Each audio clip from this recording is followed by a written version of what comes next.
Hey everybody, this is Russ from Retro Game Core, and this little guy is called the TrimUI Smart. And I just recently did a new video about it talking about why it's one of my favorite micro handhelds right now. Well, today we're going to be taking a look at its older brother. This one here is called the TrimUI Smart Pro, and this one will be coming out later this month.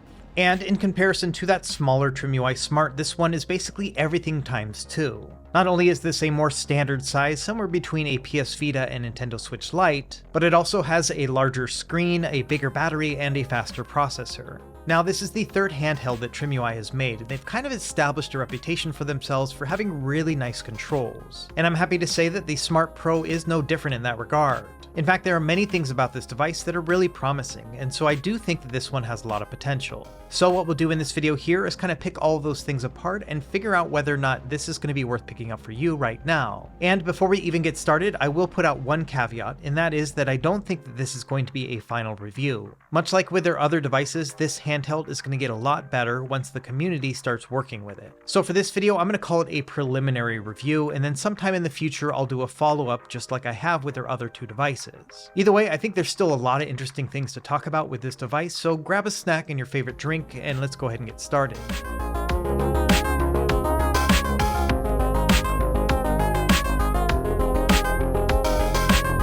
Okay, first thing, this was sent over to me by keepretro.com. They are a retro handheld reseller, and they often will get early access to these devices, and so they sent one of these over for me. But as always, no money was exchanged in any way, and they're not seeing this ahead of time, and all opinions are my own. Now, the device is up for pre-order right now. They should be shipping by the end of the month, and it's currently going for $90 with free shipping. In addition, we have 3 different color options. We have the white that I'll be reviewing here, but then there's also a black model as well as a retro gray one as well. Now let's take a look at the specs. This is a 5-inch LCD panel with a resolution of 1280 by 720. Of note, this is not a touchscreen. In terms of processor, we have an all-winner A133 Plus. This is a quad-core CPU, and at least as far as performance with the stock operating system, it's kind of the equivalent of an RK3326. Of note, this also has 1 GB of RAM and 8 GB of internal storage, which is where the firmware resides. In terms of battery, we have 5,000 mAh. They say here it gives you about 5 hours of battery life, but I found it to be closer to 6. Either way, I do think that's a pretty good amount of battery life for retro gaming. And finally, the last feature I wanted to bring up is that it has RGB lights around the joysticks, and these are pretty neat and customizable. We'll show that off more later. But for now, let's go ahead and get our first impressions of the device. First thing that caught my eye is just how rounded and smooth it feels. In fact, the plastic on the back has a very nice powdery finish to it, much like with their previous TrimUI Smart device. And then the second thing that really impressed me about it is just how ridiculously thin it is for the size of the handheld. Even though this has stacked shoulder buttons, it's still really slim. For example, at its thinnest point, it's a little over 17 millimeters, but even at its thickest point, when we're accounting for the triggers and the face buttons, it's still about 20 millimeters altogether. And that's the equivalent of about 3/4 of an inch, so this is pretty darn thin for the size of the device. And it does feel like they really prioritized the thinness here, because they even took the analog sticks and inset them into the device to make it more pocketable.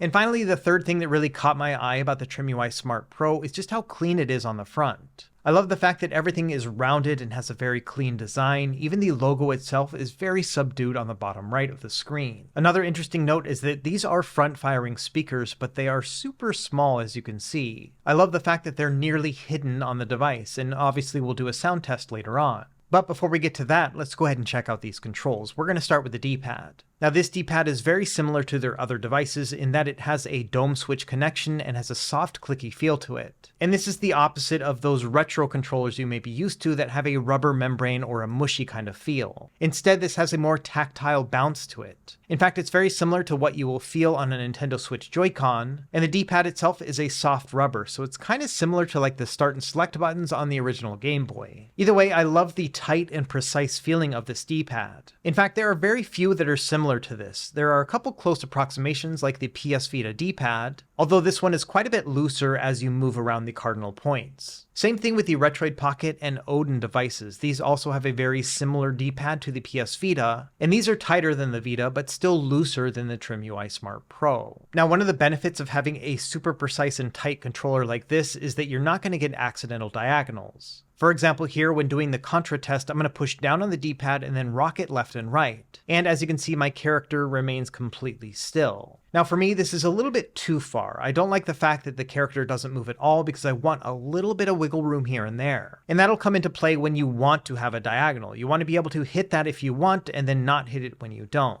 And in just regular gameplay, I can definitely feel that the D-pad takes a little bit more of a deliberate movement compared to other controllers. This will also come into play when you start to try Capcom-style fighting games. When trying to throw a Hadouken or a Shoryuken move, when you're moving across in those quarter circles, I found that those special moves would not land every single time. I'd say it's somewhere between like a 60 or 75% success rate, at least in my initial testing, and this may be something that you could get used to over time. Either way, I did find this D-pad to be less than ideal with Capcom fighting games, so I wouldn't consider it to be Shoryukenable or Hadoukenable. However, that's just one type of game, and that may not be the ones that are important to you. In fact, in some types of games, this will be absolutely perfect. I think that platforming games are probably the best example. In a game like Super Mario Bros. 3, you want to really push the cardinal directions, so up, down, left, and right. And in that regard, this is absolutely perfect. In fact, this is one of the best ways I've ever felt when it comes to playing a platforming game. So if you are playing a game that relies more on four-way directions and not so much diagonals, I think this will be an excellent fit. And overall, I would say it's still a solid and precise D-pad. I'd give it maybe a 7 or an 8 out of 10. Next, let's move over to the face buttons. Now these are very similar to the D-pad in terms of feel,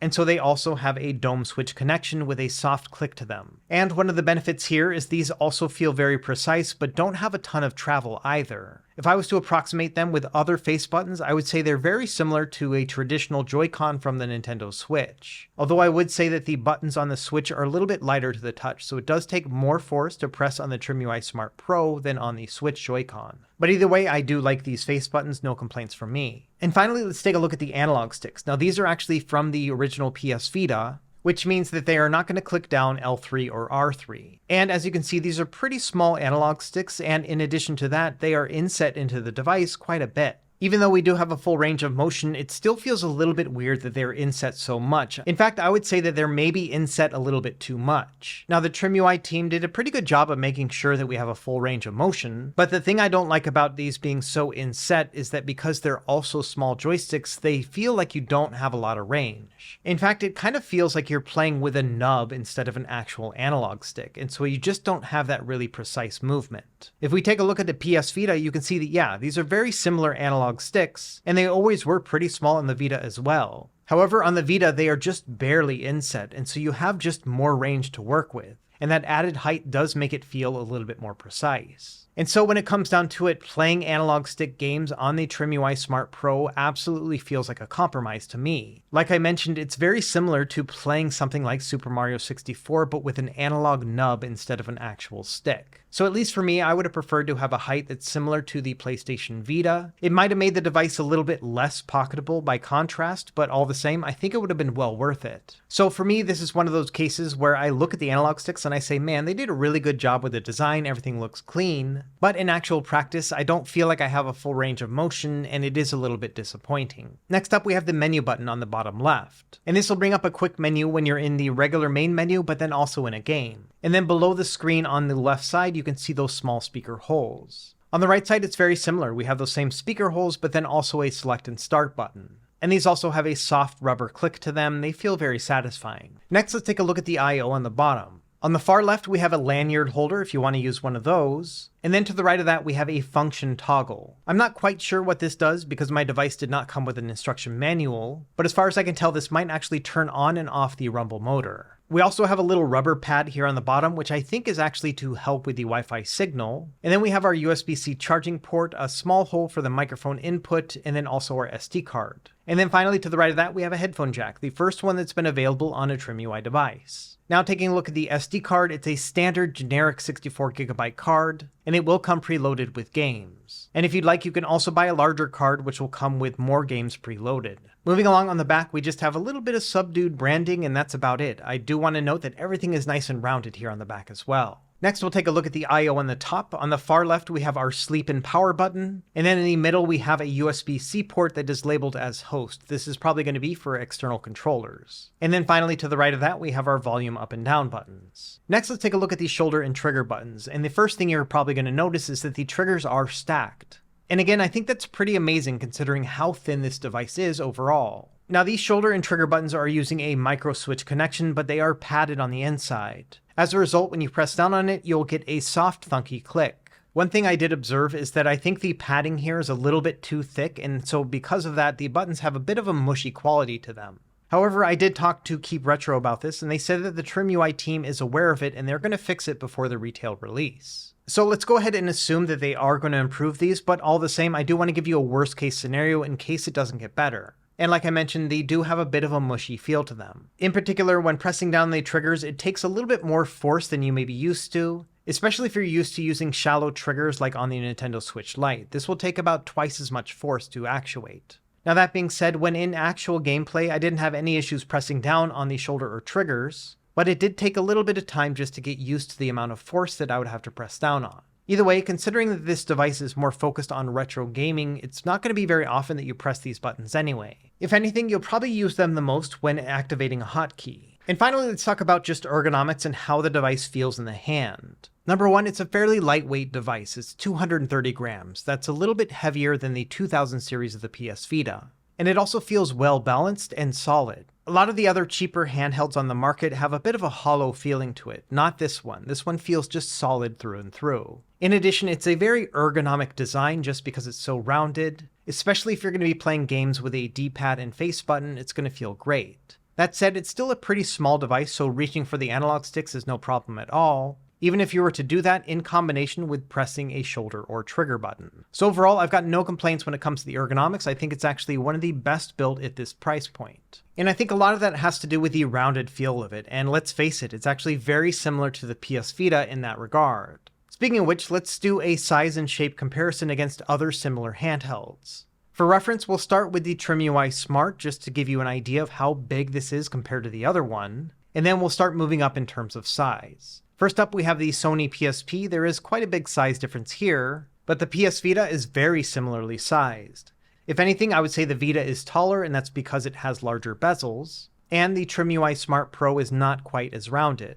Another device of similar size is the Retroid Pocket 3 or 3 Plus. The screen on this is a little bit smaller, but the body itself is a little bit wider, and so because of that, it just kind of evens itself out. Next up, we have the Nintendo Switch Lite. This has a 5.5-inch screen, and it is quite a bit bigger. And same thing with the PowKiddy X55, which also has a 5.5-inch screen. Next, I'll show a couple devices that don't have a 16:9 aspect ratio. We'll start with the PowKiddy RGB30. This one has a 1x1 square screen, and this one also comes in at about $90. Same thing with the RK2023. This is also a more budget-minded device, but with a 4x3 aspect ratio. This one here is quite a bit smaller though, it's 3.5 inches. Next up is the Anbernic RG351. Now this one is completely different than the other. This one runs on Androids, quite a bit more powerful, and has a 4-inch 4x3 display. But the reason why I wanted to show them off is because they are similarly rounded against the back edges, and so I often thought about the RG351 as I was holding the TrimUI Smart Pro.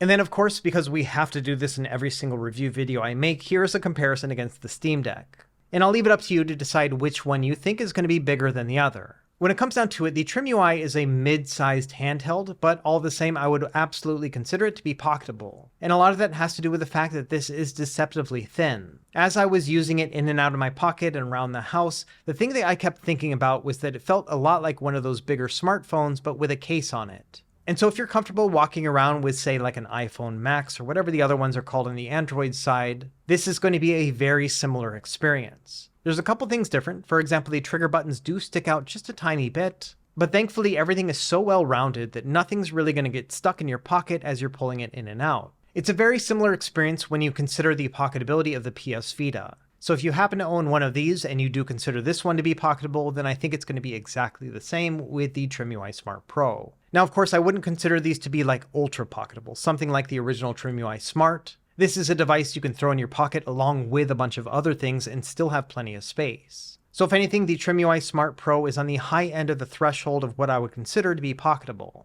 Okay, that's it for the hardware. Now let's start talking about the stock experience right out of the box with the TrimUI Smart Pro. First thing you'll notice when it first boots up is probably going to be those LED lights around the analog sticks. And then of note, this is a Linux-based operating system, and there are some benefits to that. Number one is the fact that it boots up pretty quickly, about 15.5 seconds altogether. And here's a look at the user interface, and you can tap through these by pressing the shoulder buttons. On the far left, we have a favorites tab in case you add any games here, and then you can also see your most recently played games. After that, we have what they call the best section. This essentially is going to be customized playlists that you can set up yourself. And it's actually pretty simple. They have 2 examples already, so you can go into the SD card and create more if you'd like. But probably your bread and butter is going to be the next tab, which they call the game tab.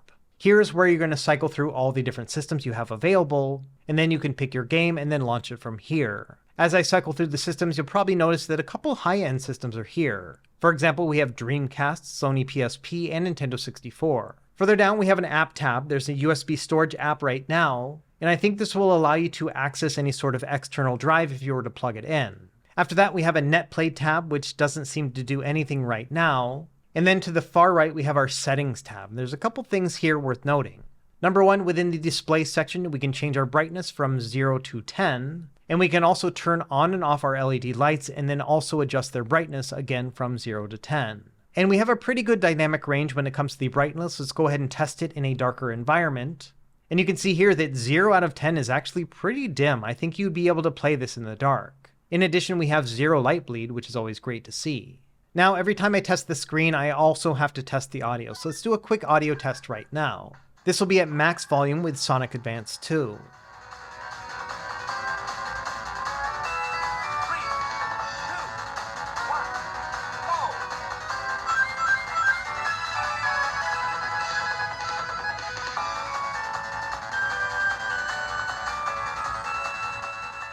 So overall, I don't have high expectations when it comes to audio on a cheaper handheld like this, but I do think the audio quality here is relatively clear, although it's obviously lacking in a lot of bass. Given the fact that we have such a small space for those speakers, it makes a lot of sense. Either way, I would say the audio here is going to be perfectly acceptable, and I do appreciate the fact that they are front firing. A couple other settings worth noting: we do have Wi-Fi on this device, and you can connect it here, and it also has the ability to create a hotspot in case you want to have other devices connect to it. This will be great if you have 2 of these devices and you want to do local multiplayer without having to connect to the internet. And other than that, we have some pretty bare bones settings. You can change the theme, but there's only one available. And you can also adjust the key mapping to rotate the face buttons if you'd like. Other than that, we have these system settings options. We can change the CPU frequency here, and you can also adjust the language between English and Chinese. Right now, those are your only 2 options. Now let's go ahead and start getting into the gameplay experience. A couple things worth noting is that as you're going through the game systems, you'll actually see that the LED lights will change depending on the system that you're hovering over. And these colors are distinct per system, and it'll carry over when you're playing those games as well. And this is one of those things that you can actually configure yourself within the SD card.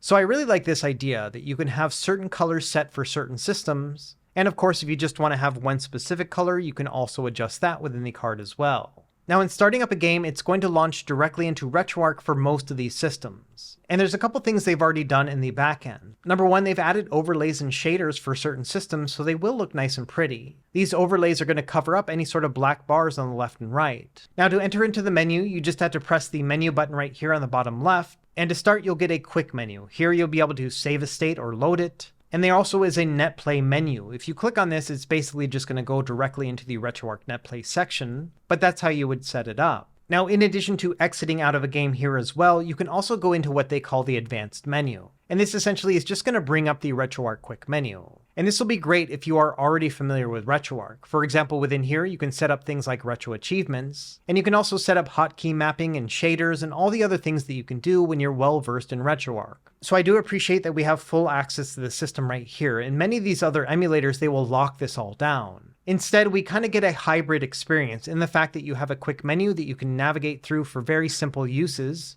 but then also if you want to get into the weeds, you have access to do that as well. And of note here, this is really our first good look at the screen while a game is playing, and you can see here that it looks pretty good, especially with Game Boy Advance because that has a wider aspect ratio. I think the colors are well balanced, and that 720p resolution really makes everything nice and crisp. So in particular, if you're looking to play Game Boy Advance games, I think this is probably the best fit overall with the TrimUI Smart Pro. Not only does it take advantage of most of that 16:9 aspect ratio screen, but we've got plenty of power here to be able to play all these games at full speed, and they look really nice in that high resolution display as well. And of course, to top that off, we have a D-pad centric device, which means that all the controls are going to feel very natural in the hand. So now that we have everything set up, let's go ahead and move into emulation testing, starting with the older and easier systems and working our way up from there. As expected with Game Boy and Game Boy Color, we have absolutely no issues whatsoever, and this also comes pre-configured with bezels. By the way, you can always go into the RetroArch quick menu and remove these if you don't want to see them. And when it comes to 8-bit and 16-bit home consoles, these also will play just fine.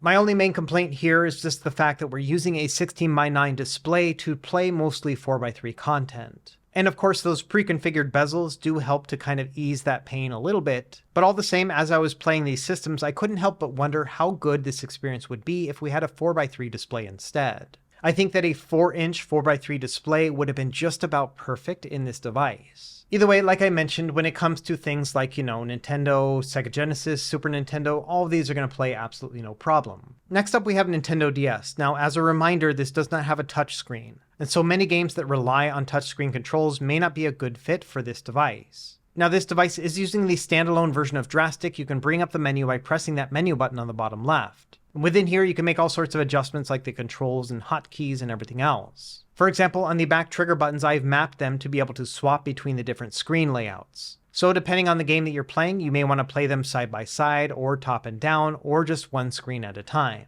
And you have all the options to be able to do that. Now, if you do run into a game that would benefit from having a touch screen, this emulator does come with a cursor control. So if you move around the left analog stick, it'll bring up a stylus that you can actually use when you want to use touch controls. Anyway, from a performance standpoint, the stock operating system here runs Nintendo DS no problem, so I think every game's going to play just fine. Moving on, let's talk about arcade gameplay. And there's a couple things worth noting here. Number one, these games look very good on this 5-inch screen. But I did find that the experience was hampered a little bit by that analog stick and the fact that it's recessed so much. This is definitely going to be a far cry from an arcade joystick. Now, playing vertical games with a 16:9 display is kind of wonky. As you can see right here, you're losing a lot of screen real estate. However, you can go into the RetroArch settings and turn on what they call Tate mode. This will rotate the screen for vertically oriented games, and then you can adjust the button mapping to be able to rotate everything and play it in a more portrait orientation. And this works okay. It's a little bit awkward because this is kind of a long device, but I definitely rather play it like this than trying to play vertical games on a very wide screen.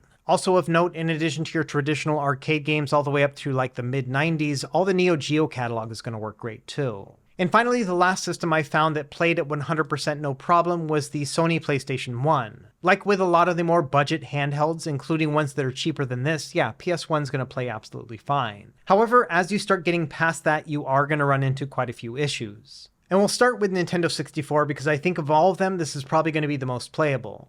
I did find that very lightweight games, things like Mario Kart 64 or Diddy Kong Racing, these actually play just fine. If anything, the only thing holding me back from enjoying the gameplay experience on these lightweight Nintendo 64 games, again, was that analog stick. However, unfortunately, as you start moving up to like the mid-tier and high-tier games, you're not going to be able to find anything that'll probably run at full speed. That includes games that I thought would probably be playable like Super Mario 64, and same thing with the Legend of Zelda games. These ones had a lot of stutter and slowdown. And then when it gets into the harder games, like F-Zero X, I would just give up. This is definitely not playable. So when it comes down to it, when you want to play Nintendo 64 games, I would say that only the very most lightweight games are even going to be playable.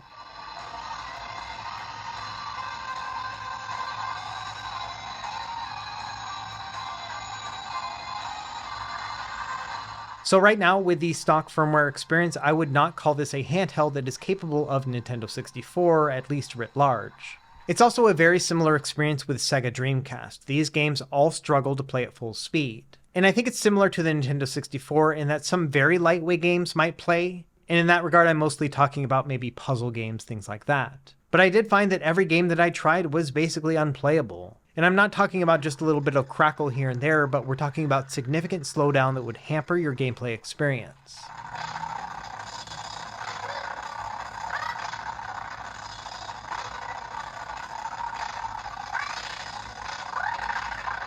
So if anything, I would say that Dreamcast is even harder to run than Nintendo 64 on this device. And finally, the last high-end system that we have on this device is the Sony PlayStation Portable. And this is a very similar story to the other ones. Very lightweight games, for example, puzzle games, will play. And you might be able to find a couple 2D or role-playing games that would be playable as well. However, anytime you start to introduce anything with a 3D quality to it, for example, a racing game or an action game, you're going to get significant slowdown. For example, here with Ridge Racer 2, I'm getting about 57% speed altogether. And this is really a bummer because this screen seems to be perfectly suited for PlayStation Portable, especially when combined with the rounded feel of this handheld overall. And of course, you can forget about any of the higher-end PSP games. For example, here is God of War Chains of Olympus with the 30 frames per second hack, and I also had to turn on a frame skip of 1. So we're effectively getting 15 frames per second, which is completely unplayable, at least for me. Okay, a couple of the basic things to note. You can actually exit out of a game by holding onto the power button for a few seconds, and so that's a little bit easier than pressing the menu button and then selecting quit. In addition, this device does support a sleep mode, so you can tap on the power button either in-game or in the menu and it'll go to sleep and you can wake it back up by tapping it again. And finally, to power off the device, you're just going to hold onto the power button for about 3 or 4 seconds. You'll get a pop-up asking you whether or not you want to quit the system. You can press the A button and then it'll turn off.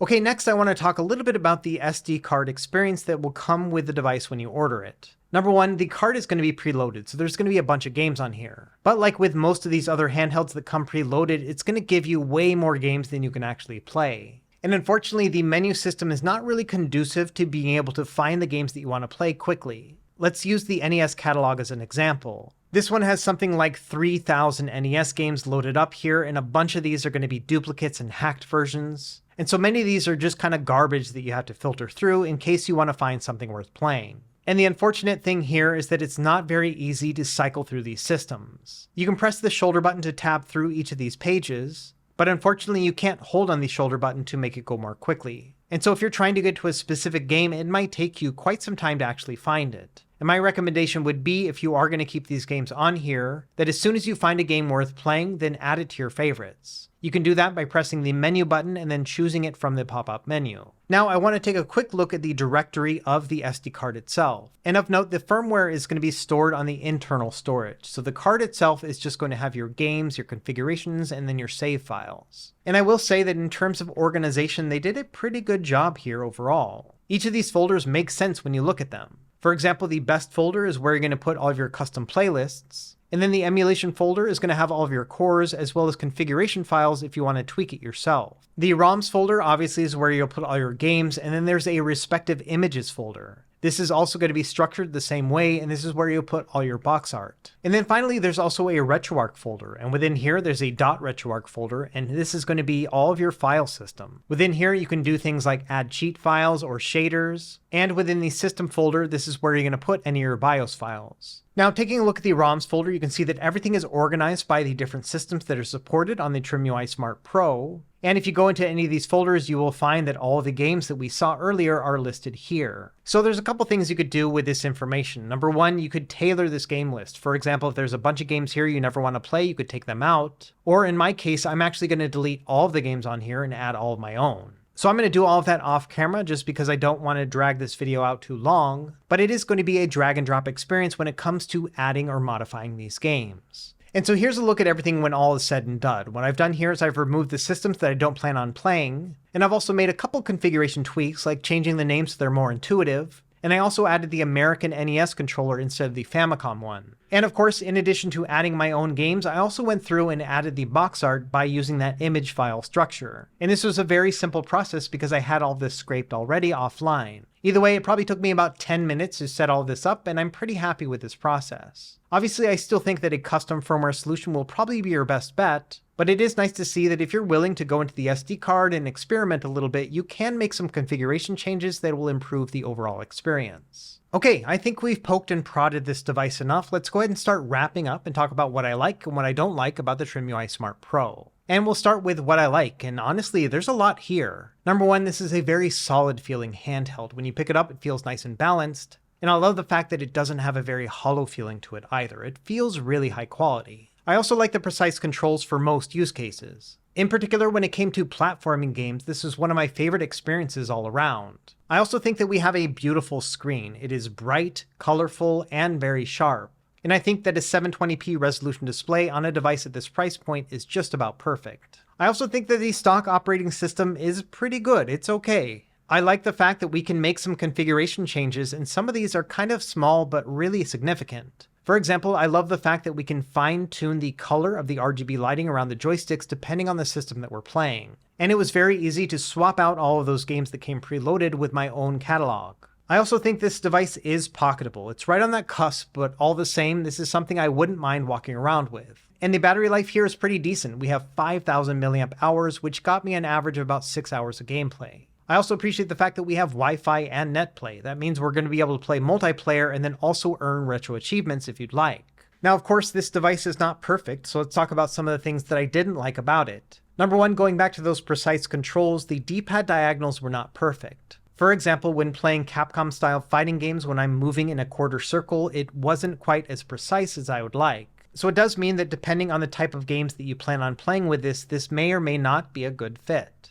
I also didn't like the fact that they inset the PS Vita sticks. I wish that they were not as flush with the device. I get that it makes it more pocketable, but all the same, it makes a lot of those games not feel as good as they could be. My biggest example is going to be Nintendo 64, where it felt like I was playing with an analog nub instead of an actual stick. I also found that the high-end performance was lacking. Nintendo 64, Sega Dreamcast, as well as Sony PSP. These are not systems that I would consider to be very playable on this system at all. Now, official firmware updates or custom firmware might be able to improve this sometime in the future, but all the same, out of the box, this thing basically caps out at PS1. And as a result, I had a hard time figuring out why this device was even in a 16:9 aspect ratio. It feels like it would be perfect with a 4:3 aspect ratio. It would make it smaller and more pocketable, but then also it would be a better fit for the systems that can actually play on this device. And finally, my last note here is the overall experience does feel a little bit unfinished. A lot of that has to do with the software suite itself, which really is par for the course with the other TrimUI devices, but all the same, this doesn't feel like a review that I can say is fully complete. So you may be wondering whether or not I recommend picking up the TrimUI Smart Pro. And I've got a couple ideas about that. Number one is that this is a relatively easy device to use. If you buy it, you'll have it shipped over to you preloaded with games, and the menu navigation experience is not that bad. In addition, all those retro systems are going to play just fine, and I didn't find any sort of significant issues with them. It's not like we're getting screen tearing or any of the other things that can really break that experience. So if you are looking for something that's more pick up and play, then yes, this can fill that need, just not perfectly. The other thought I have is that if you're a retro handheld enthusiast, meaning that you don't mind tinkering around with devices or maybe trying out custom firmware and maybe waiting and watching and seeing how things progress, then yes, I think it'll be a lot of fun to play around with the TrimUI Smart Pro. But I do think it'll be in your best interest to kind of think of yourself as an early adopter in that regard. And finally, I think there's a third segment of people who want a device that's already been fully realized to its full potential. And I don't think that this device is here just yet. If anything, I think there's a lot to go on here. The fact that we have a really nice feeling device, in essence, that gives us the building blocks for a device that could be really spectacular sometime in the future. But I do think it is going to take some work from both TrimUI as well as the retro handheld community to really get it there. So if you consider yourself to be a more wait and see kind of person, then I would recommend that you maybe wait and see. As it stands, I'm going to keep my TrimUI Smart Pro around. I'm probably not going to play it too much, but I am looking forward to seeing what happens with it in the future. And of course, once things get really good, I'm definitely going to make a video about that. Anyway, let me know what you think about the TrimUI Smart Pro down in the comments below. I always love to see these devices that have a lot of potential and no big deal breakers either. As always, thank you for watching, and be sure to like and subscribe if you found this helpful, and we will see you next time. Happy gaming.